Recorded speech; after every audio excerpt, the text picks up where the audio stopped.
జై గురుదేవ్. ఓం శ్రీ సాయిరామ్.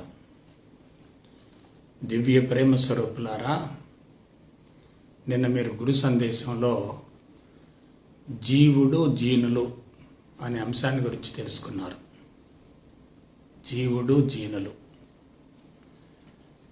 జీవుడికి జీనులకు మధ్య అవినాభావ సంబంధం ఉంటుంది. జీవుడే జీనులకు ఆధారం అవుతాడు, జీనులు జీవుడికి ఆధేయం అవుతుంది. విశ్వం మొత్తం కూడా ఆధారం ఆధేయాల మీదనే నడుస్తూ ఉంటుంది.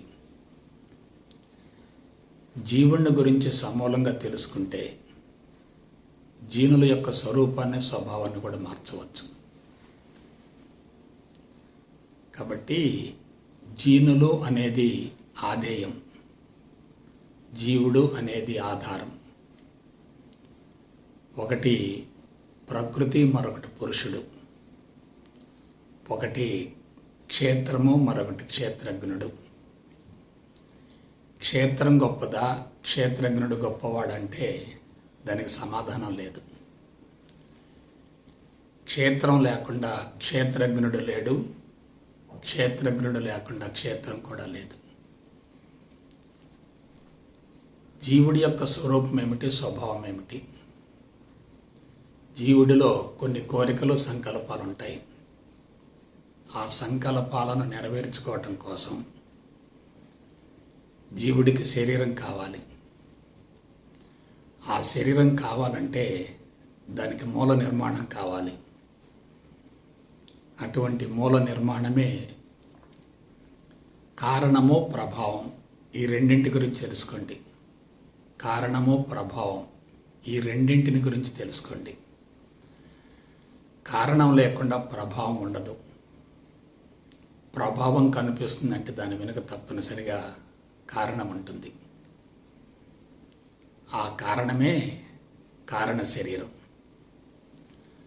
ఒక వృక్షం తయారు కావాలంటే విత్తనం ఏ విధంగా అవసరమో మానవ జీవితం ఏర్పడటానికి మూల కారణం కూడా ఆ కారణ శరీరమే. కారణ శరీరం అంటే రెండింటి సమ్మేళనం. ఒకటి ఆధారం, మరొకటి ఆధేయం. ఆధారము, ఆధేయం రెండు కలిస్తేనే పరిపూర్ణ విత్తనం అవుతుంది. ఆ పరిపూర్ణ విత్తనమే తర్వాత కాలంలో పరిపూర్ణ మానవ శరీర ఆకృతిని దారుస్తుంది. మనిషికి అసలు శరీరం యొక్క అవసరమే వచ్చింది. ప్రతి జాతికి ఒక బలమైన సంకల్పం ఉంటుంది. అదేమిటంటే తాను చనిపోబోయే ముందు సంతానాన్ని ఉత్పత్తి చేసి ప్రకృతికి కానుకగా అందించాలి. అదే ప్రాణుల యొక్క ధర్మం, అదే ప్రాణుల యొక్క బాధ్యత, అదే ప్రాణుల యొక్క కర్తవ్యం. అయితే ఆ సంకల్పం నెరవేరాలంటే సంకల్పాలకు అనుగుణంగా ఒక శరీరం కావాలి. ఆ శరీరం ద్వారానే మరలా సంకల్పాలు విడుదలై ఆ సంకల్పాలకు ప్రతిరూపంగా బిడ్డలు తయారవుతారు. మానవ జీవిత సంకల్పం ఏమిటంటే కోరికలు, ఆశయాలు, సంకల్పాలు ఇవన్నీ కూడా ఒక విత్తనం రూపంలో ఉండి అవి నెరవేరటం కోసం ఒక శరీరాన్ని తయారు చేసుకుంటాయి. ఎటువంటి శరీరం ద్వారానైతే తన కోరికలు, సంకల్పాలు, ఆశయాలు నెరవేరుతాయో అటువంటి శరీరమే తయారవుతుంది. మీకు విశ్వ రహస్యం చెప్తాను. ఏ ఇద్దరి సంకల్పాలు ఒకే రకంగా ఉండవు, ఏ ఇద్దరి కోరికలు ఒకే రకంగా ఉండవు, ఏ ఇద్దరి ఆశయాలు కూడా ఒకే రకంగా ఉండవు. కాబట్టి కోరికలు మారుతున్నాయి, ఆశయాలు మారుతున్నాయి, సంకల్పాలు మారుతున్నాయి. కాబట్టి జీనులు కూడా మారుతాయి. జీనులు మారుతాయి కాబట్టి ఆ జీనుల ద్వారా తయారయ్యేటటువంటి శరీరం కూడా మారుతుంది. సూక్ష్మ శరీరంలో ఉన్నటువంటి వ్యత్యాసాలే స్థూల శరీరాల్లో కనిపిస్తూ ఉంటాయి. అత్యంత ముఖ్యమైనటువంటి విషయం ఏంటంటే మనం స్థూల శరీరాన్ని గురించి ఆలోచించడం కాదు, స్థూల శరీరాన్ని మార్చడం కాదు. సూక్ష్మ శరీరం యొక్క స్వరూప స్వభావాన్ని సమూలంగా మార్చుకోగలగాలి. మీకొక జీవిత రహస్యం చెప్తాను. సంకల్పము అనేది భగవంతుడి యొక్క ఆదేశానికి అనుగుణంగా ఉంటే తయారయ్యేటటువంటి శరీరం కూడా సాక్షాత్తు భగవంతుడికి ప్రతిరూపం అవుతుంది. ఆ కోరికలు, సంకల్పాల, ఆశయాలు భగవంతుడి యొక్క ఆదేశాలకు విరుద్ధంగా ఉంటే, వ్యతిరేకంగా ఉంటే తయారయ్యేటటువంటి శరీరం కూడా బలహీనంగా ఉంటుంది. ప్రస్తుతం మానవుడిలో తెలివి, మేధా సంపత్తి అధికంగా ఉంది. కోరికలు ఉన్నాయి, ఆశయాలు ఉన్నాయి, సంకల్పాలు ఉన్నాయి. అవన్నీ కూడా స్వార్థపూరితంగా ఉన్నాయి. స్వార్థపూరితమైనటువంటి కోరికలు, ఆశయాలు, సంకల్పాలు ఉన్నప్పుడు శరీరం ఎలా ఉంటుంది? తప్పనిసరిగా రుగ్మతలకు లోనవుతుంది. రుగ్మతలతోనే మొదలవుతుంది. ఎవరి కోరికలు, సంకల్పాలు, ఆశయాలు అయితే స్వార్థపూరితంగా ఉంటాయో అటువంటి జీవుడు తయారు చేసేటటువంటి శరీరం కూడా తప్పనిసరిగా బలహీనంగా ఉంటుంది. కాబట్టి మనం మార్చవలసింది స్థూల శరీరాన్ని కాదు, చికిత్సను అందించవలసింది స్థూల శరీరానికి కానే కాదు. సూక్ష్మ శరీరాన్ని మార్చుకోవాలి, జీవుణ్ణి మార్చుకోవాలి. జీనులు కంటికి కనపడతాయి, కానీ జీవుడు కంటికి కనిపించడు. జీవుడి యొక్క ప్రతిరూపమే జీనులు, జీనుల యొక్క ప్రతిరూపమే భౌతిక శరీరం. కాబట్టి మూలం ఎక్కడుందో, ఆధారం ఎక్కడుందో జాగ్రత్తగా విశ్లేషించుకోండి. జీనుల యొక్క స్వరూప స్వభావం మారాలంటే జీవుడి యొక్క స్వరూప స్వభావం మారాలి. పురుషుడిని బట్టే ప్రకృతి ఉంటుంది, పురుషుడిని బట్టే భౌతిక జగత్తు ఉంటుంది. అదేవిధంగా మానవ జీవితానికి పురుషుడంటే ఎవరంటే జీవుడు. ఆ జీవుడు ఎప్పుడైతే ప్రకృతికి విరుద్ధమైనటువంటి జీవన విధానాన్ని కొనసాగిస్తున్నాడో ఆ జీవుడు తయారు చేసేటటువంటి క్షేత్రం కూడా అదే విధంగా ఉంటుంది కదా. కాబట్టి సంచిత కర్మలు అంటే ఏమిటి? కోరికలు, ఆశయాలు, సంకల్పాలు, వాటికి అనుగుణంగా తయారైనటువంటి జీనులు, ఇవన్నీ కూడా ఒక మూటగా ఉంటాయి, ఒక మాలగా ఉంటాయి, ఒక కట్టగా ఉంటాయి. ఇవే మానవ జీవితానికి, జీవన విధానానికి ఆధారం, మూలమవుతాయి. కాబట్టి మనం సూక్ష్మంగా విశ్లేషించుకునేటట్లయితే అసలు కీలక రహస్యం ఎక్కడుందంటే జీవుడిలో ఉంది. నేను దీని గురించి గత 3 దశాబ్దాలుగా లోతైనటువంటి పరిశోధన చేశాను, అన్వేషణ చేశాను. నాకు అతి భయంకరమైనటువంటి వంశ పారంపర్య దీర్ఘకాలిక వ్యాధులు సంక్రమించాయి. ఏ ఆధ్యాత్మికవేత్తకు లేనటువంటి రుగ్మతులు నా శరీరంలో ఉన్నాయి. ఇవాళ సంస్థలను స్థాపించి ఆధ్యాత్మిక ప్రచారం చేస్తున్నటువంటి అధినేతలను మీరు గమనించండి. నాకున్న జబ్బులు వాళ్ళకి లేవు కదా. నా కాన్స్టిట్యూషన్ ఏమిటంటే టీబీ కాన్స్టిట్యూషన్. నేను హోమియోపతిలోకి ప్రవేశించిన తర్వాత దాని గురించి లోతుగా అధ్యయనం చేశాను. మనిషి 3 రకాల తత్వాలతో ఉంటాడు. 1 psora, 2 sycosis, 3 syphilis. Psora, sycosis, syphilis. Syphilis అంటే శరీరం కుళ్ళిపోతూ ఉంటుంది. సైకోసిస్ అంటే శరీరం మీద గడ్డలు వస్తూ ఉంటాయి, ఉబ్బులు వస్తూ ఉంటాయి. సోరా అంటే శరీరం అంతా దురదలుగా ఉంటుంది. ఈ 3 కలిపితే 4వది ఒకటి ఉంది, అదే టీబీ కాన్స్టిట్యూషన్, క్షయ సంబంధమైనటువంటి నిర్మాణం. మా తల్లిదండ్రుల ద్వారా నాకు సంక్రమించినటువంటి జబ్బులు అతి భయంకరమైనవి. నేను ఈనాడు మీ ముందు కూర్చొని గురు సందేశాలను అందిస్తున్నానంటే దానికి మూల కారణం నా స్వయం కృషి. జబ్బుల నుండి సమూలంగా విడుదల గావించబడ్డానని చెప్పి బహిరంగంగా ప్రకటించుకుంటున్నాను. భవిష్యత్తులో కూడా నన్ను ఏమాత్రం రుగ్మతలు సంభవించాయన్నా నేను మిమ్మల్ని మోసం చేసినట్లే. కాబట్టి మూలం ఎక్కడుందో ఆలోచించండి. ఎవరికైతే జీవశాస్త్రంలో పరిచయం ఉంటుందో, ఎవరైతే పరిణామ సిద్ధాంతాన్ని గురించి శాస్త్రయుక్తంగా అవగాహన గావించగలుగుతారో వాళ్ళు తప్పనిసరిగా ఆధ్యాత్మికతను గురించి కూడా లోతుగా అధ్యయనం చేసి ఆ ఊబి నుండి బయటపడగలుగుతారు. ప్రస్తుతం జీవుడు ఎలా జీవితాన్ని ప్రారంభిస్తున్నాడు? కలుషితంగా ప్రారంభిస్తున్నాడు.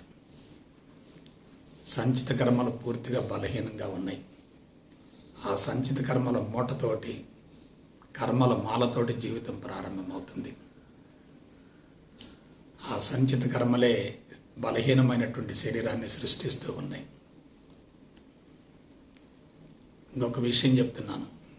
భారతదేశంలో ఆధ్యాత్మికత వైఫల్యం చెందడానికి మూల కారణం పాజిటివ్లో ఉన్నటువంటి వ్యక్తులు, సంపూర్ణ ఆరోగ్యంగా ఉన్నటువంటి వ్యక్తులు జబ్బులను తొలగించలేరు. ఎందుకంటే వాళ్ళకి జబ్బులను గురించినటువంటి అవగాహన లేదు కదా. జబ్బులతో జీవించేవారు మరొక వ్యక్తి యొక్క జబ్బులను తొలగించలేరు. ఎందుకంటే వాళ్ళే జబ్బులతో బాధపడుతుంటే మరొకరికి ఏ విధంగా మార్గదర్శకాన్ని చూపించగలుగుతారు? అందుకే అవతార పురుషులు కూడా ప్రపంచాన్ని మారుస్తామని ప్రకటించినప్పటికీ సమూలంగా వైఫల్యం చెందవలసి వచ్చింది. ప్రస్తుతం సంస్థలు నడిపేటటువంటి వాళ్ళు కానీ, ఆధ్యాత్మిక ప్రచారం చేసేటటువంటి వాళ్ళు కానీ ఈ రెండు వర్గాలుగా ఉన్నారు. కొంతమంది పూర్తి ఆరోగ్యంగా ఉండి అనారోగ్యాన్ని తొలగించుకునే విధానాన్ని గురించి బోధిస్తున్నారు. మరి కొంతమంది జబ్బులతో బాధపడుతూ ఆ జబ్బులను లోపల అట్టిపెట్టుకొని తొలగించుకోకుండా ఆరోగ్యాన్ని పొందే మార్గాన్ని గురించి బోధిస్తూ ఉన్నారు, తెలియజేస్తున్నారు. కానీ నేను ఒకే విషయం చెప్తున్నాను. జబ్బులతో జీవితం ప్రారంభమై సంపూర్ణ ఆరోగ్యాన్ని పొందినటువంటి వ్యక్తికే జబ్బులకు సంబంధించినటువంటి శాస్త్రీయపరమైనటువంటి అనుభవం ఉంటుంది. నేను ఏ స్థాయికి వెళ్ళానంటే జీవుడు జీనులు అనే స్థాయికి వెళ్ళాను. ఆధ్యాత్మిక చరిత్రలో ఇంతవరకు ఎవరు కూడా వేదాంగాలను పూర్తిగా అధ్యయనం చేసినటువంటి వ్యక్తులు కూడా జీనులు అనే పదం వాడలేదు. ఎందుకంటే ఆధేయాన్ని గురించి తెలుసుకుంటేనే ఆధారం యొక్క స్వరూప స్వభావం అవగాహన అవుతుంది. ఉపనిషత్తులు మొత్తం కూడా ఆధారాన్ని గురించి తెలియజేశాయి. నవీన సైన్స్ అంతా కూడా ఆధేయాన్ని గురించి తెలియజేస్తుంది. ఒకళ్ళు పరమాత్మను గురించి విపరీతంగా ఉపన్యాసాలు ఇస్తున్నారు, మరొకళ్ళు ప్రపంచాన్ని గురించి ఆలోచిస్తూ ఉన్నారు, ప్రకృతి మీద ప్రయోగాలు చేస్తూ ఉన్నారు, వస్తు ఉత్పత్తిని గణనీయంగా పెంచుతున్నారు. రెండు వర్గాలు ప్రపంచానికి ప్రమాదకరమే. ఒక విషయం గురించి జాగ్రత్తగా ఆలోచించండి. భారతదేశంలో క్రీస్తు పూర్వం 8,000 సంవత్సరాల నాటి ఆధ్యాత్మిక మార్గానికి బీజం పడింది. 2,000 సంవత్సరాల కఠోరమైనటువంటి అన్వేషణలో ఒక మహోన్నత కళాత్మక జీవన విధానం వెలుగులోకి వచ్చింది. ఇది అందరూ అంగీకరించవలసినటువంటి నగ్న సత్యమే. మరి 8,000 సంవత్సరాల క్రితం ఇటువంటి మహోన్నత కళాత్మక జీవన విధానం వెలుగులోకి వచ్చినప్పటికీ భారతీయులు దాన్ని ఎందుకు ఉపయోగించుకోలేకపోయారు? ఎందుకు భారతదేశం అనేక భయంకరమైనటువంటి సమస్యలు ఎదుర్కొంటుంది? భారతదేశంలో ఉన్నన్ని సమస్యలు చాలా దేశాల్లో లేవు. ఇవాళ భౌతికవాదంలో మునిగిపోతున్నటువంటి ఇతర దేశాలే భారతదేశం కన్నా ఎంతో కొంత మేరకు మెరుగ్గా ఉన్నాయి. భారతదేశంలో విలువైనటువంటి ఆధ్యాత్మిక సంపద ఉన్నప్పటికీ భారతీయులు దాన్ని వాడుకోలేకపోయారంటే అది మార్గంలో ఉన్నటువంటి లోపమా, అందుకునేటటువంటి విధానంలో ఉన్నటువంటి లోపమా, అందించే విధానంలో ఉన్నటువంటి లోపమా? జాగ్రత్తగా ఆలోచించండి. అనుభవాన్ని మించిన ఆస్తి ఏమంటుంది? అనుభవాన్ని మించిన ఆస్తి ఏమంటుంది? అనుభవించిన వ్యక్తి సత్యాన్ని బహిర్గతం చేయగలుగుతాడు. కాబట్టి నేను ఒకే ఒక విషయం చెప్తున్నాను. జీవుడిని సమూలంగా శుద్ధి గావించుకునేటట్లయితే జీనుల యొక్క స్వరూప స్వభావం మారిపోతుంది. జీవుడిని సమూలంగా శుద్ధి గావించుకోవాలంటే జీవుడి స్థాయిని దాటి వెళ్ళగలగాలి. జీవుడి స్థాయిని దాటి వెళ్ళగలగటానికి ఒకే ఒక మార్గం ఏంటంటే ఆత్మను గురించి సంపూర్ణంగా అవగాహన చేసుకోవాలి. ఆత్మస్థితి నుండి జీవుడిని మార్చవచ్చు, కానీ జీవభావం నుండి జీవుడిని మార్చే అవకాశం లేదు. అటువంటి ఆత్మస్థితికి చేరటానికి అవరోధాలు ఉన్నాయి. అవేమిటంటే ద్వంద్వాలు, జంటలు, పరస్పర వ్యతిరేకమైనటువంటి లక్షణాలు, భిన్న దృక్పథాలు, పాక్షికాలు. ద్వంద్వాలను గురించి ఎవరికైతే పరిపూర్ణ అవగాహన ఉంటుందో, సంపూర్ణ అవగాహన ఉంటుందో, శాస్త్రయుక్తంగా అధ్యయనం చేయగలుగుతారో వారు జీవుడిని కరిగించగలుగుతారు. జీవుడిని కరిగించినట్లయితే జీనులు కూడా కరిగిపోతాయి. జీనులు కరిగిపోతే శరీరం కరిగిపోతుంది. శరీరం కరిగిపోతే ఇక రుగ్మతలకు అవకాశమే లేదు. కాబట్టి జాగ్రత్తగా విశ్లేషించుకోండి. రుగ్మతలకు మూలం ఎక్కడుందంటే కారణ శరీరంలో ఉంది. ఆ కారణ శరీరానికి మూలం ఏమిటంటే ఆ కారణ శరీరాన్ని ఉత్పన్నం చేసేటటువంటి తల్లి తండ్రి ఇద్దరు. వారి శారీరక మానసిక స్థితుల ప్రతిరూపమే పుట్టబోయేటటువంటి బిడ్డ. ఆ బిడ్డకి వాళ్ళు ఇచ్చేటటువంటి ఆస్తి ఏమిటంటే ఆరోగ్యం. వాళ్ళు ఇచ్చేటటువంటి అప్పు ఏమిటంటే జబ్బులు. తల్లిదండ్రుల యొక్క పాపాలే బిడ్డలకు శాపాలు అవుతున్నాయి.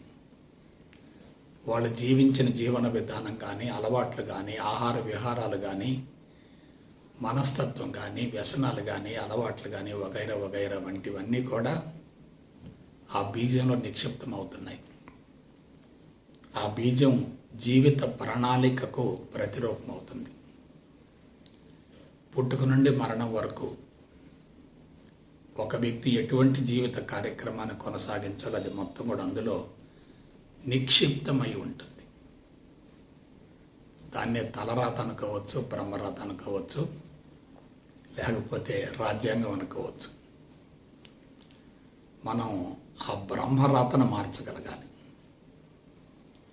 దీనికి ఒకే ఒక మార్గం ఏంటంటే నీ గురించి నువ్వు సంపూర్ణంగా తెలుసుకోవటమే, నీ గురించి నువ్వు లోతుగా అధ్యయనం చేయటమే, నీలోనికి నువ్వు పయనించడమే, నీ జీవితాన్ని గురించి లోతుగా పరిశోధన చేయటమే. మనిషి ఎలా జీవిస్తున్నాడు ఒకసారి జాగ్రత్తగా పరిశీలించండి. పుట్టినప్పటి నుంచి మరణించేంత వరకు తనను గురించి ఆలోచించుకోవటం లేదు. కుటుంబాన్ని గురించి, సమాజాన్ని గురించి, ప్రపంచాన్ని గురించి, ప్రకృతిని గురించి, విశ్వాన్ని గురించి ఆలోచిస్తూ ఉన్నాడు. నీ గురించి నువ్వు ఆలోచించుకుంటే ధ్యానం, వేరే ఇతర అంశాల మీద దృష్టి పెడితే అదే పరధ్యానం. పరధ్యానం శక్తిని హరించి వేస్తుంది, ధ్యానం శక్తిని పెంపొందిస్తూ ఉంటుంది. నీ గురించి నువ్వు తెలుసుకున్న మరుక్షణమే,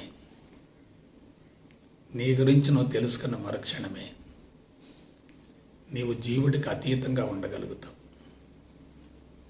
జీవుడికి అతీతంగా ఉండటం అంటే శరీరం నుండి వేరు కావటం, శరీరం నుండి వేరు కావటం.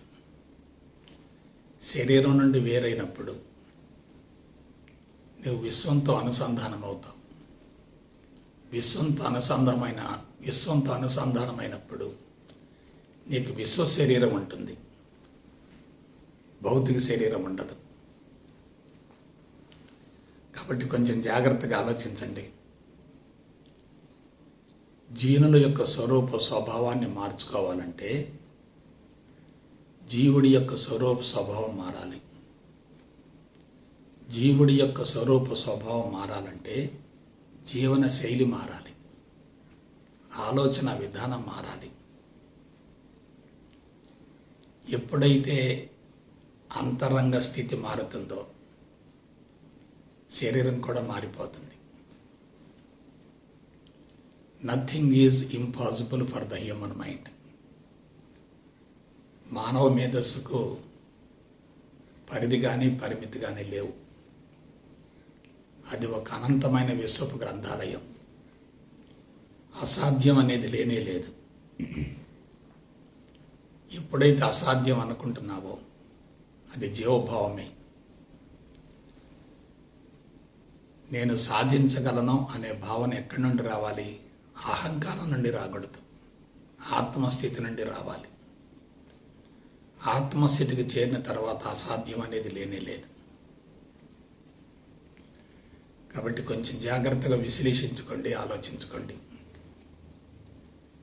ఎవరైతే ఆలోచన విధానాన్ని, జీవన విధానాన్ని, అలవాట్లను సమూలంగా మార్చుకోగలుగుతారో వారికి కొత్త ఆలోచన విధానం వస్తుంది. నెగిటివ్ థింకింగ్ పోతుంది, పాజిటివ్ థింకింగ్ వస్తుంది. నెగిటివ్ థింకింగ్లో ఉన్నంత వరకు శరీరంలో తప్పనిసరిగా జబ్బులు ఉంటాయి. పాజిటివ్ థింకింగ్ ఏర్పడిందంటే, వచ్చిందంటే శరీరంలో ఉన్నటువంటి జబ్బులు సమూలంగా తొలగిపోతాయి. కాబట్టి జబ్బులకు మూలం ఏంటంటే ఆలోచన విధానంలో ఉన్నటువంటి లోపం. ఆరోగ్య రహస్యం ఎక్కడుందంటే ఆలోచన విధానాన్ని మార్చుకోవటమే. అందుకు మార్గం ఏమిటి? ద్వంద్వాలను కరిగించే జ్ఞానం కావాలి. ద్వంద్వాలు మాయా అనేటటువంటి విషయాన్ని ప్రయోగపూర్వకంగా నిరూపించేటటువంటి జ్ఞానం కావాలి. ద్వంద్వాలను వదిలివేసే స్థితికి చేరే జ్ఞానం కావాలి. కాబట్టి జ్ఞానం అనేది ఆధ్యాత్మిక మార్గానికి, ఆధ్యాత్మికంగా పరిణతి చెందటానికి చాలా అవసరమే. కానీ ఆ జ్ఞానం కూడా ఆధ్యాత్మిక మార్గంలో పరిణతి చెందటానికి అవరోధం అవుతుంది. ఎప్పుడైతే జ్ఞానం అనేటటువంటి బంధం ఉంటుందో అక్కడ జీవభావం ఉంటుంది. జ్ఞానం అనే బంధాన్ని తొలగించుకుంటే జీవుడు కరిగిపోతాడు. జీవుడు కరిగిపోయిన మరుక్షణమే శరీరం కూడా కరిగిపోతుంది. మరొక కీలకమైన విషయం చెప్తాను. శరీరం మొత్తాన్ని నియంత్రించేటటువంటి ఒకే ఒక వ్యవస్థ ఏమిటంటే కేంద్ర నాడీ వ్యవస్థ. అదే మెదడు, వెన్నుపాము. రెండు ఒకటే, కానీ మానవ సౌలభ్యం కోసం దాన్ని రెండుగా విభజించారు. అయితే కీలకమైంది మెదడు, శరీర అవయవాన్ని నడిపించేది వెన్నుపాము. కాబట్టి మెదడు ఒకవైపు శరీరంతో అనుసంధానమై ఉంటుంది, మరొక వైపు పరిసరాలతో కలిసి ఉంటుంది. సమాచారాన్ని సేకరించడం కానీ, కర్మలకు ఆదేశించడం కానీ మొత్తం కూడా మెదడు ఆధీనంలో జరుగుతుంది. ఆ మెదడుకు ఆధారం ఏమిటంటే మనసు. ఇప్పుడు జాగ్రత్తగా విశ్లేషించుకోండి. అక్కడ జీవుడు, జీనులు అన్నాం, ఇక్కడ మనసు, మెదడు అంటున్నాం. మెదడు కంటికి కనిపిస్తుంది, జీనులు కంటికి కనిపిస్తాయి. జీవుడు కంటికి కనిపించడు, మనసు కంటికి కనిపించదు. జీనులకు ఆధారం జీవుడైతే మెదడుకు ఆధారం మనసు. కాబట్టి జీనులే మెదడు, వెన్నుపాములుగా రూపాంతరం చెందాయి. ఒక బీజ కణంలో, కారణ శరీరంలో కేంద్రకం ఉంటుంది, దాన్ని న్యూక్లియస్ అంటారు. ఆ కేంద్రకం ద్వారానే శరీర నిర్మాణం జరుగుతుంది. అటువంటి కేంద్రకానికి ప్రతిరూపమే కేంద్ర నాడీ వ్యవస్థ. కాబట్టి కేంద్రకం ద్వారా శరీరం తయారవుతుంది, కేంద్ర నాడీ వ్యవస్థ ద్వారా శరీరం నడిపించబడుతుంది. మనం ఏం చేయాలి? మెదడును, వెన్నుపామును సమూలంగా శుద్ధి చేసుకోవాలి. మెదడు, వెన్నుపామును సమూలంగా శుద్ధి గావించేటట్లయితే శరీర అవయవాలు సమర్థవంతంగా పనిచేస్తాయి. శరీర అవయవాలు సమర్థవంతంగా పనిచేసేటట్లయితే శరీరం ఆరోగ్యంగా ఉంటుంది. శరీరం ఆరోగ్యంగా ఉండేటట్లయితే మనం దాన్ని మర్చిపోతాం, వదిలేస్తాం. శరీరంలో ఏమాత్రం అసౌకర్యాలున్నా, రుగ్మతలున్నా, బాధలున్నా, నొప్పులున్నా, దైనందిన కార్యక్రమాలకు ఇబ్బంది కలుగుతున్నా మన మనసంతా శరీరంతో అనుసంధానమై ఉంటుంది. కాబట్టి మనసు ఎప్పుడైతే సంపూర్ణ స్వేచ్ఛతో ఉంటుందో, పరిపూర్ణ స్థితిలో ఉంటుందో, అది మెదడును సమూలంగా శుద్ధి చేయగలిగి ఉంటుంది. మెదడు శుద్ధి అయితే తదనుగుణంగా వెన్నుపాము కూడా పూర్తిగా శుద్ధి అవుతుంది. ఇప్పుడు చెప్పండి, ఒక వ్యక్తి యొక్క ఆరోగ్య రహస్యం ఎక్కడుందంటే మెదడు వెన్నుపాములలో ఉంది. ఈ మెదడు వెన్నుపాముల మీద ఏముంటాయి? చక్రాలు, కోశాలు ఉంటాయి. మూలాధార చక్రం, స్వాధిష్టాన చక్రం, మణిపూరక చక్రం, అనాహత చక్రం, విశుద్ధ చక్రం, ఆగ్నేయ చక్రం, సహస్రారం. 2 కీలకమైనటువంటి స్థావరాలు మెదడులో ఉంటాయి. 5 కీలకమైన స్థావరాలు వెన్నుపాము మీద ఉంటాయి. వెన్నుపాము మీద ఉన్నటువంటి స్థావరాలను మనం సమూలంగా శుద్ధి చేసుకుంటే, కరిగించుకుంటే శరీరంలో ఉన్నటువంటి వ్యవస్థలు సమర్థవంతంగా పనిచేస్తాయి. మెదడులో ఉన్నటువంటి 2 స్థావరాలను సమూలంగా శుద్ధి గావించుకునేటట్లయితే మనసు వికసిస్తుంది, మనసు కరిగిపోతుంది, మనసే ఆత్మగా మారుతుంది.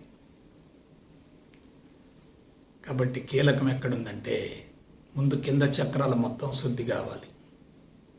ఆ తదుపరి పైన ఉన్నటువంటి 2 చక్రాలు సంపూర్ణంగా చైతన్యవంతం కావాలి. ఈ చక్రాలు చైతన్యవంతమైతే కలిగే ప్రయోజనం ఏమిటి? ఆ చక్రాలకు అనుబంధంగా ఉన్నటువంటి హార్మోన్ వ్యవస్థ సమర్థవంతంగా పనిచేస్తుంది.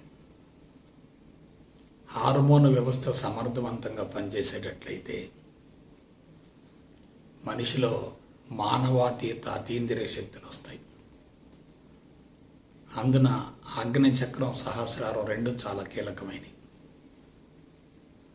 ఆగ్నేయ చక్రం అంటే ఏమిటి? చిత్తమయ కోశం. చిత్తమయ కోశం దేంతో అనుసంధానమై ఉంటుంది? చిత్తంతో. చిత్తంలో ఏముంటుంది? చిత్ ఉంటుంది. చిత్ అంటే ఏమిటి? జ్ఞానం. జ్ఞానం అంటే ఏమిటి? సంస్కారాలు. కాబట్టి మనం సంస్కారాల స్వభావాన్ని మార్చాలంటే ఆగ్నేయ చక్రాన్ని సమూలంగా శుద్ధి గావించాలి. అటువంటి ఆగ్నేయ చక్రం సమూలంగా శుద్ధి కావాలంటే సహస్రార చక్రం చైతన్యవంతం కావాలి. సహస్రార చక్రం చైతన్యవంతమైతే కలిగేటటువంటి ప్రయోజనం ఏమిటంటే విశ్వశక్తి ప్రత్యక్షంగా లోపలకు ప్రవేశిస్తుంది. ముందది మెదడును సమూలంగా శుద్ధి చేస్తుంది. తర్వాత వెన్నుపామును సమూలంగా శుద్ధి చేస్తుంది. మెదడు, వెన్నుపాము 2 సమూలంగా శుద్ధి అయితే హార్మోన్ వ్యవస్థ సమర్థవంతంగా పనిచేస్తుంది. కేంద్ర నాడి వ్యవస్థ, హార్మోన్ వ్యవస్థ 2 సమర్థవంతంగా పనిచేస్తే వ్యాధి నిరోధక వ్యవస్థ అద్భుతంగా పనిచేస్తుంది. వ్యాధి నిరోధక వ్యవస్థ అద్భుతంగా పనిచేసేటట్లయితే మనిషి 100 సంవత్సరాలు ఆరోగ్యంగా జీవించగలుగుతాడు. ఇందులో ఎటువంటి సందేహం లేదు. అటువంటి మనసు విస్తరించాలన్నా, వికసించాలన్నా, విశ్వవ్యాప్తం కావాలన్నా మనిషికి జ్ఞానం కావాలి. ఏమిటా జ్ఞానం? జ్ఞానాన్ని కరిగించే జ్ఞానం కావాలి. జ్ఞానాన్ని తొలగించే జ్ఞానం కావాలి. జ్ఞానం మాయ అని తెలియజేసే జ్ఞానం కావాలి.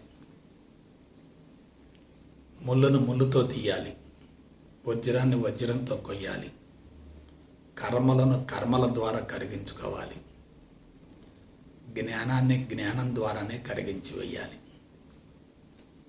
ఎట్లా?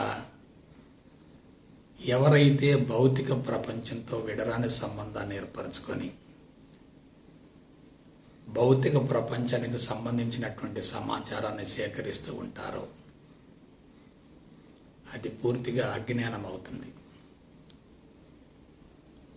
ప్రపంచానికి సంబంధించినటువంటి సమాచారం మొత్తం కూడా అజ్ఞానానికి ప్రతిరూపం. ఎందువల్ల అది మిథ్యా జ్ఞానం, భౌతిక జ్ఞానం, సైన్సు సాంకేతిక పరిజ్ఞానం. భౌతిక జ్ఞానం, మిథ్యా జ్ఞానం, సైన్సు సాంకేతిక పరిజ్ఞానం. దానివల్ల చిత్తం పూర్తిగా నింపబడుతుంది, చిత్తం కలుషితం అవుతుంది, చిత్తంలో సంస్కారాల మోతాదు పెరుగుతాయి, చిత్తంలో ఉన్నటువంటి చిత్తు అనూహ్యంగా పెరుగుతుంది. అది చిత్తమయ కోశ శుద్ధికి అవరోధం అవుతుంది. ఇప్పుడు ప్రపంచంలో ఏం జరుగుతుందో మీరు జాగ్రత్తగా విశ్లేషించుకోండి. పిన్న వయసు నుండి మనుషులంతా కూడా సమాచార సేకరణలో పూర్తిగా నిమగ్నమయ్యారు. ఉదయం నుండి సాయంత్రం వరకు పంచజ్ఞానేంద్రియాల ద్వారా సమాచారం లోపలకు ప్రవేశిస్తూనే ఉంటుంది. మీరు గమనించండి. పుట్టినప్పటి నుంచి మరణించేంత వరకు మనిషి కుటుంబాన్ని గురించి, సమాజాన్ని గురించి, ప్రపంచాన్ని గురించి, ప్రకృతిని గురించి, విశ్వాన్ని గురించి విపరీతంగా ఆలోచిస్తున్నాడు. సమాచారాన్ని అనూహ్యంగా పెంచుకుంటున్నాడు. దీనివల్ల ఏమవుతుంది? చిత్తం మొత్తం పూర్తిగా నింపబడుతుంది. చిత్తం నింపబడితే ప్రమాదం ఏమిటి? ఆజ్ఞాచక్రం బలహీనమవుతుంది. ఆజ్ఞాచక్రం బలహీనమైతే ప్రమాదం ఏమిటి? పిట్యూటరీ గ్రంథి దెబ్బతింటుంది. అక్కడే ఉంటుంది జ్ఞాననేత్రం, బ్రహ్మనేత్రం, శివుడి యొక్క 3వ కన్ను. మనిషికి భౌతిక దృష్టి ఎక్కువగా ఉన్నప్పుడు ఆత్మ దృష్టి అసలు ఉండదు.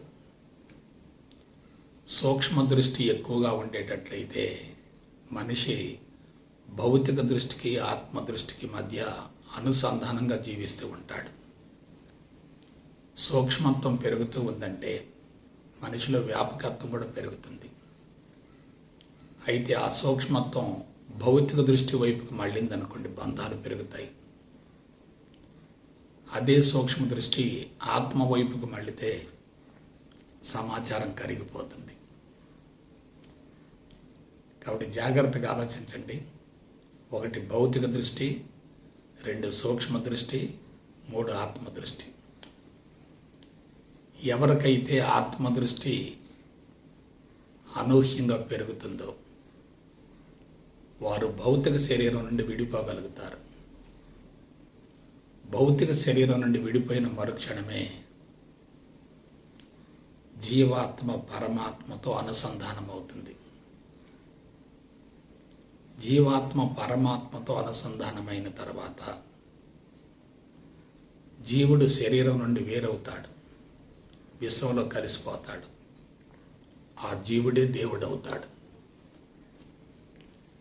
దేవుడికి శరీరం ఉంటుంది, కానీ కోరికలు, ఆశయాలు, సంకల్పాలు ఉండవు. కోరికలు, ఆశయాలు, సంకల్పాలు ఉండకపోతే అసలు శరీరం యొక్క అవసరం లేదుగా. మరి శరీరాన్ని ఏం చేయాలి? శరీరాన్ని ఒక ఉపకరణంగా ఉపయోగించుకోవాలి. ఎందుకు ఉపయోగించుకోవాలి? కొంతకాలం తాను పొందినటువంటి అనుభూతిని, అనుభవాన్ని ప్రపంచానికి అందించడం కోసం శరీరాన్ని ఒక పరికరంగా వాడుకోవాలి. కానీ ఆ శరీరం ఎలా ఉండాలి? సంపూర్ణ ఆరోగ్యంగా ఉండాలి. సంపూర్ణ ఆరోగ్యం ఉందంటే సుదీర్ఘ ఆయువు ఉంటుంది కదా.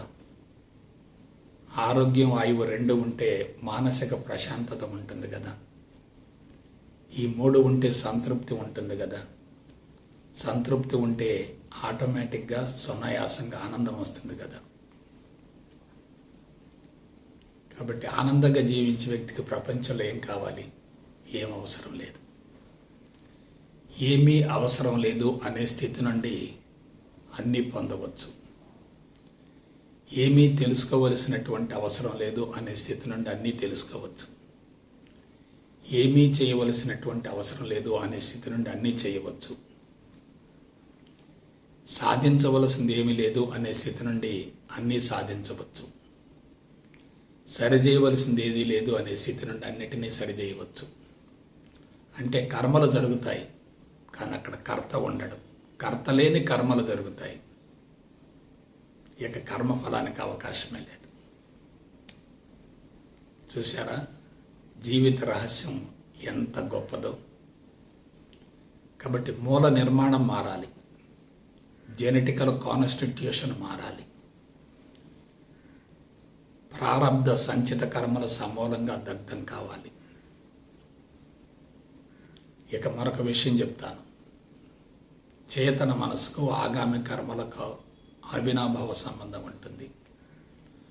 ఉపచేతన మనసుకు ప్రారబ్ధ కర్మలకు అవినాభావ సంబంధం ఉంటుంది. అంతశ్చేతన మనసుకు సంచిత కర్మలకు మధ్య అవినాభావ సంబంధం ఉంటుంది. ఆగామి కర్మలు, ప్రారబ్ధ కర్మలు, సంచిత కర్మలు మూడు లేకపోతే చేతన మనసు, ఉపచేతన మనసు, అంతఃచేతన మనసు మూడు సమూలంగా శుద్ధి అవుతాయి. ఎప్పుడైతే ఈ మూడు అంతస్తులు సమూలంగా శుద్ధి అయ్యాయో ఇక నాలుగోది చైతన్యవంతమవుతుంది. అదే అధిచేతన మనసు, super conscious mind. It is nothing but fourth state of consciousness. ఆ వ్యక్తి ఎలా ఉంటాడు? ఆ వ్యక్తి విశ్వశరీరంతో జీవించగలుగుతాడు. నేను ఏమీ కాను అనే స్థితి నుండి విశ్వవ్యాప్త భావంతో తన కార్యక్రమాలను కొనసాగిస్తూ ఉంటాడు. సృష్టికి ప్రతి సృష్టిని చేయగలుగుతాడు, అద్భుతాలను ప్రదర్శించగలుగుతాడు, చమత్కారాలను చూపించగలుగుతాడు. విశ్వ శరీరాన్ని ఆలంబనగా చేసుకొని మహోన్నతమైన జీవితాన్ని కొనసాగిస్తాడు. అటువంటి వాళ్ళనే అవతార పురుషులు అంటారు. అవతరించడం కూడా వాళ్ళ చేతిలో ఉంటుంది, జీవితాన్ని కొనసాగించడం వాళ్ళ చేతిలో ఉంటుంది, జీవితాన్ని ముగించడం కూడా వాళ్ళ చేతిలోనే ఉంటుంది, మరలా జన్మించడం కూడా వాళ్ళ చేతిలోనే ఉంటుంది. అది అసాధ్యం అనుకోకండి. Nothing is impossible for the human mind. ఇవాళ ప్రపంచ పరిస్థితులు ఇంత దారుణంగా ఉండటానికి మూల కారణం ఏంటంటే మనిషి విచక్షణ కోల్పోవటం. ఏదైతే చెయ్యాలో అది చేయటం లేదు, ఏదైతే చేయకూడదు అది చేస్తున్నాడు. ఎలా ఉండాలో అలా ఉండటం లేదు, ఎలా ఉండకూడదు అలా ఉంటున్నాడు. ఎలా జీవించాలో అలా జీవించటం లేదు, ఎలా జీవించకూడదు అలా జీవిస్తున్నాడు. ఎక్కడ దెబ్బతిన్నది? అంతర్ముఖాన్ని మర్చిపోయాడు, బాహ్యముఖంలో ఇరుక్కుపోయాడు. బాహ్యముఖం అనేది సమాచారాన్ని పెంచుతుంది, అంతర్ముఖం అనేది సమాచారాన్ని కరిగించి వేస్తుంది. కాబట్టి మనిషికి ఏం కావాలి? అంతర్ముఖ ప్రయాణం కావాలి. ఏమి తొలగిపోవాలి? బాహ్యముఖ ప్రయాణం తొలగిపోవాలి. అయితే జీరో స్టేట్లో ఉన్నప్పుడు, నేను ఏమీ కాను అనే స్థితిలో ఉన్నప్పుడు బాహ్యముఖానికి అంతర్ముఖానికి మధ్య వ్యత్యాసం ఉండదు. బాహ్యముఖాన్ని అంతర్ముఖాన్ని వేరు చేయకూడదు. కళ్ళు తెరిచినప్పటి స్థితి కళ్ళు మూసుకున్న దాని మీద ఉంటుంది, కళ్ళు మూసుకున్నప్పటి స్థితి కళ్ళు తెరిచిన దాని మీద ఉంటుంది. రెండు ఒకదానితో మరొకటి అనుసంధానమై ఉంటాయి. ఒకటి మరొకదానికి ప్రతిబింబం అవుతుంది, ప్రతిరూపం అవుతుంది. కాబట్టి జీరో స్టేట్కి వెళ్ళిన తర్వాత you can create new body, you can create anything, you can do so many miracles. That is 100% possible. ఎందుకంటే సత్యం చెప్పేటటువంటి విధానంలోనే అనంతమైనటువంటి శక్తి ఉంటుంది. సత్యాన్ని మరుగున పరిచేటటువంటి వ్యక్తులకి, మభ్యపరిచేటటువంటి వ్యక్తులకి శక్తి హరించుకుపోతుంది. భారతదేశంలో సత్యాన్ని బహిర్గతం చేసినటువంటి మహోన్నత వ్యక్తులు ఎవరంటే ఋషులు. ఇవాళ ప్రపంచానికి అవసరమయ్యేది యోగా కాదు, ఋషితత్వం కావాలి, ఋషులు జీవించిన జీవన విధానం కావాలి, ఋషులు అనుసరించినటువంటి జీవన శైలి కావాలి. ఋషుల యొక్క అంతరంగంతో మన అంతరంగాన్ని స్పృశించగలగాలి. అందుకు ఉపనిషత్తులే ప్రామాణికం. అవి ఋషి ప్రోక్తాలు. అటువంటి ఉపనిషత్తులకు ఏం చేయాలి? నవీన జీవశాస్త్ర పరిజ్ఞానాన్ని, పరిణామ సిద్ధాంతాన్ని, జన్యుశాస్త్రాన్ని, శరీర ధర్మశాస్త్రాన్ని అనుసంధానం చేయాలి. ఆ స్థాయిలో ఇవాళ అందించేవాడు లేరు. అందుకే భారతదేశం అన్ని విధాల బలహీనపడింది. భవిష్యత్తులో తప్పనిసరిగా వస్తారు. ఎలా వస్తారు, ఎందుకు వస్తారు? అవసరమే అన్వేషణకు దారితీస్తుంది. అవసరం పెరుగుతుందంటే అన్వేషణ పెరుగుతుంది. అన్వేషణ పెరుగుతుందంటే తప్పనిసరిగా కొత్త విధానాల కోసం పరిశోధన జరుగుతుంది. ప్రపంచం పతనమవుతుందని ఎవరు కూడా బాధపడకూడదు. అది పరిణామంలో ఒక భాగమే. డిప్రెషన్ ఉందంటే ఎలివేషన్ ఉంటుంది, ఎలివేషన్ ఉందంటే డిప్రెషన్ ఉంటుంది. It is part and parcel of evolution. ఆధ్యాత్మికవేత్త పొరపాటును కూడా ప్రపంచం పతనమవుతుందని భావించడం. ఒకవేళ భావిస్తే అతడు ఆధ్యాత్మికవేత్త కానే కాదు. అది పరిణామంలో ఒక భాగమే. మరొక కీలకమైన విషయం చెప్తున్నాను. ప్రపంచం మొత్తం సమూలంగా పతనమైనప్పటికీ, సర్వనాశనమైనప్పటికీ నీకు నాకు మరెవరికి మరణం అనేది లేదు. మరణం కేవలం భౌతిక శరీరానికే. ఎప్పుడైతే మరణం అనేది భౌతిక శరీరానికి అనే భావన కలుగుతుందో అతడు ఎలా ఉంటాడు? పుట్టుక మరణాలకు అతీతమైనటువంటి జీవితాన్ని కొనసాగించగలుగుతాడు. అటువంటి వ్యక్తి ఏవైనా సృష్టించగలుగుతాడు. సంకల్పము, క్రియ ఒకేసారి జరుగుతాయి. సాధారణ పరిస్థితులలో సంకల్పం ఏర్పడింది క్రియారూపం దాల్చడానికి కొంత కాల వ్యవధి అవసరం అవుతుంది. కానీ అంతరంగం సమూలంగా శుద్ధి గావించుకొని నేను శరీరం వేరనే భావన ఎవరికైతే అనుభవంలోకి వస్తుందో వాళ్ళు మనసులో సంకల్పించింది వెంటనే క్రియారూపం దాలుస్తుంది.